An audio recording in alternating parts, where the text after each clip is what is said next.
Yo, what is up guys, Grim here, and today we have Synthesis Discoveries Part 2. So I have continued at it. I have been going hard still with the synthesis mechanic, trying to make it work, exploring every little piece of it, really looking for something that makes it click and makes it really good. So I haven't stopped since my test. I've been trying to improve, like I said in the video, on my kind of strategies, my thoughts, and maybe we can find something that really makes it powerful. So in my exploration, I have discovered a few new things, and I thought I'd share with you guys what I have found. So there's quite a few actually very important points here in this video, which will really alter how we construct global modifier chains, and potentially some other things to do with the Nexus, like boss farming and stuff like that. So let's get straight into it, and we'll see what we found. So the first thing I found out is that not only is there a global modifier cap, but I found the number that cap is. So for those of you who don't know, when you apply global modifiers to the memory nexus, they will proliferate across all of the linked chains to that memory node that you just activated. So that sounds great, and it should hit all of your nodes and just apply tons of modifiers. However, we ran into an issue where those nodes stopped applying global modifiers to our chains, and we were wondering what this was. So what this actually was that we were hitting a global modifier cap on the memory nexus. So you're only allowed to have a certain amount of global mods over across all of your tiles, and that's just that. And that cap is 250 global modifiers across the whole shebang. So this is actually really useful information. So in my test, which I previously did, recommend going to check that video out. You can learn a lot from what I made mistakes on. With that information, in that video, I did 20 blocks, and I built my global chain on those 20 blocks.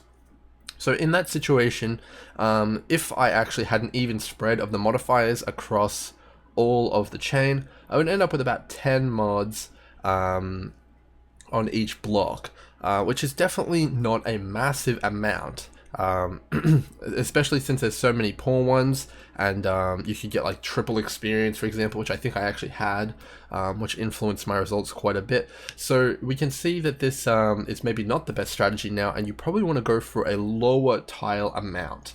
So in this case, I would recommend probably going with 10, because now suddenly we go from having 10 per node around about to like 20, which doubles the density of these modifiers.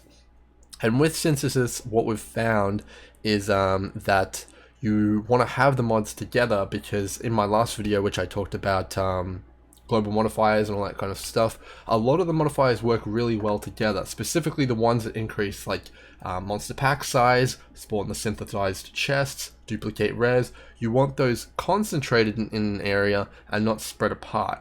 In addition to that, when you're doing 10 tiles instead of 20, you can kind of be a little bit more finicky with which tiles you pick to add in there. Maybe you get all of the high quantity ones, maybe you get all the large tile set ones, and then maybe that really does start to like impact the results when you get a lot of these better modifiers. And not only that, you have more opportunities at getting the reasonably rare but really good ones, like the fossil one, the bridge splinter one, etc. So I think really compacting how many tiles you are applying these modifiers on will really vastly increase our results, and they will multiply and kind of mesh together to provide some pretty exciting, possibly rewards. So next up, I have done quite a bit of boss farming, which is what you're seeing in the background here. I think I actually died this boss once. Anyway, I've done a lot of boss farming. I was on the lookout for the memory cortex, because the memory cortex drops the major chase items of this league. It drops the chest piece, which is like really good. It's like headhunter level good, and it drops the scepter, which is also extremely good. I've been looking at that one, and maybe I'll do an auto bomber with 2 of those, because of the increased damage is just so insane. But yeah, that scepter and that chest piece is worth big money, so I was trying to figure out a way to try and get that memory cortex to spawn. Unfortunately, I haven't got it to spawn yet. I've gotten about 10 or 11 boss kills under my belt so far, with the vast majority of them actually dropping loot. As you can see here, this is a level 73 zone. In the podcast on Bayclast with Chris Wilson, he said that the zone level will actually affect how much the boss drops. So if I'm getting definitely about 60-70% chance to drop an item off these guys, maybe it's actually close to 100 at T16 level, I'm not sure. So with that in mind, with boss killing and stuff like that, one thing I did discover is that the global reward tile cap is actually 19 plus 1. And what I mean by that is, if I go into game here, we're over here in the memory nexus, you could have 19 miscellaneous tiles on your grid at one time, and it will always reserve a spot for the boss tile, which may or may not be currently in existence. So I'm not sure if this is concrete data or anything like that. This is just what I've experienced. I have sat here and I've actually just placed and deleted pieces over and over and over again to see what happens with it, and the rewards have never gone above 19, and there has always been a chance for the boss tile to spawn in, making it 20, which is pretty interesting, and I believe this is probably the hard cap on rewards at this current time.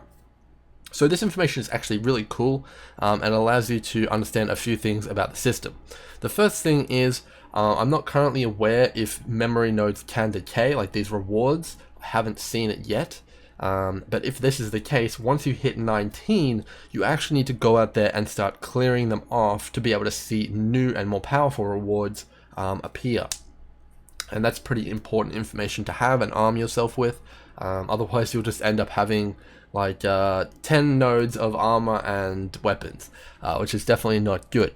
So the second part of this is exactly what I was just talking about. A lot of the time when I looked at my memory nexus, all I saw was chests, weapons, and armor, and I was like, come on man, this sucks. There's no rewards here. But I decided, what the hell, I'll just clear all of these off and see what I get. And you can now see my memory nexus is actually filled with mainly global modifiers. And we've got a Parandus one down here, and we've got a few of these sprinkled around the place. But it's nowhere near as many as I've been seeing a lot on the memory nexuses on Reddit. So it's possible that these rewards just spawned at a very low level when we were doing them during the story or the campaign, and we just were like, these rewards suck, I'm not going to go to these, and then they just stuck there. We just never got a chance to get better ones because of this cap on the memory reward kind of ceiling. So I'm not sure how the game decides which tile to spawn in, whether it gets better when you get up to maps or anything like that. But if you see a lot of bad rewards on your screen, perhaps go out there, clear off some of the bad ones, and you might see some improvements. That's just one suggestion.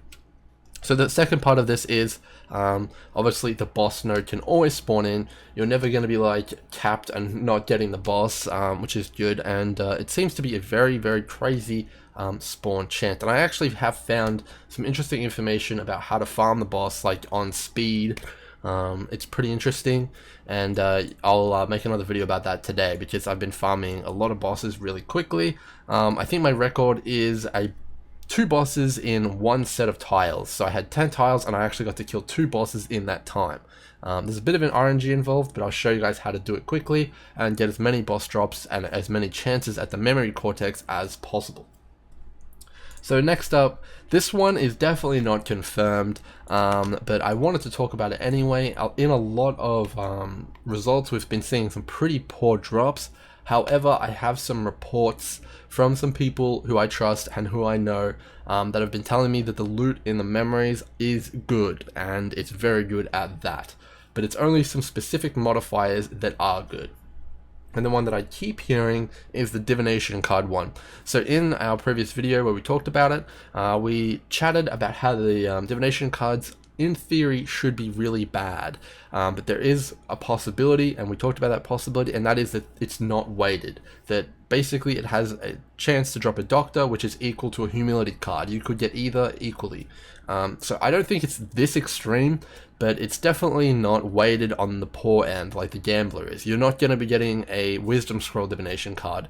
A lot of the time you will be getting high good divination cards like Saint's Treasure, Putrid Cloister cards, all this kind of stuff. So it's probably it's like a different drop table than we're used to, and the weightings are different, it seems, on these things.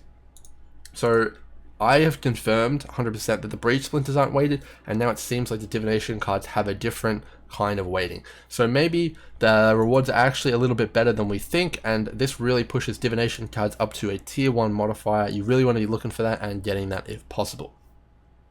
So the next thing, which I'll cover briefly, is that it's possible but not confirmed that zone quantity and group quantity do affect the static drop chances. So I'm talking, we have a 1% chance to drop divination cards. Maybe if you have 50% quantity on your memory atlas, on like a thing here like this one, maybe it suddenly becomes a 1.5% chance. That's entirely possible, and it's possible maybe Magic Find and Group Loot also affects that. Because when I was running these things, let's say we had a 25% chance of rare monsters to get breach splinters, and there's only 10 rare monsters in the map, which was a lot of the time what I was counting, and I was getting a lot more than like a 25% chance of these things. There was a big difference. So it's possible that my Magic Find was affecting the static drop chance, and it's possible that the quantity on these things is actually also affecting that.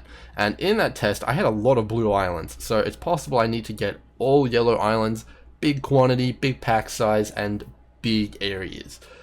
So that may also be something that could be worth looking into.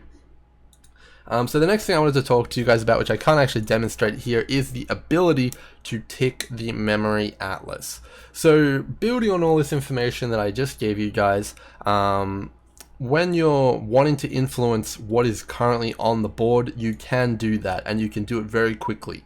So let's say you just chased 5 rewards down, and now you have about 15 or 14 out of 19 rewards on your board with our current information. If you want to quickly fill those out and see what they are, you can actually just dump memory pieces on the board. Like let's say I just place this one, you can just delete it, dump another one. And every time you do place a piece, the memory atlas updates, it like does a tick, or it will have a chance to spawn things. So this includes bosses, reward tiles, all that kind of stuff.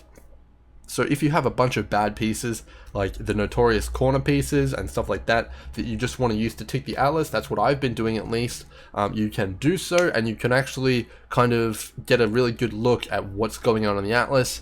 And once you hit that 19 cap, if it doesn't replace pieces, you actually are safe from kind of like getting messed up on your chains. Since I've been hitting the cap, I haven't had one time where a piece has kind of chunked into my chain, and I've been able to plan them out, and I haven't lost any pieces since. So it might be an idea to get up to 19, go chase the rewards. Once you've got them, tick the atlas a few times, then go chase them again, because that will really save you a lot of pain. So that's all I've got for this video, guys. Hopefully you guys have learnt something. Looks like this mechanic goes even deeper than we thought, and I just hadn't have the information that I needed to really get those global chains going. So we'll be doing another test. I'll post the results here and on Reddit, so look out for that, guys. I'll see you guys in the next one. Cheers.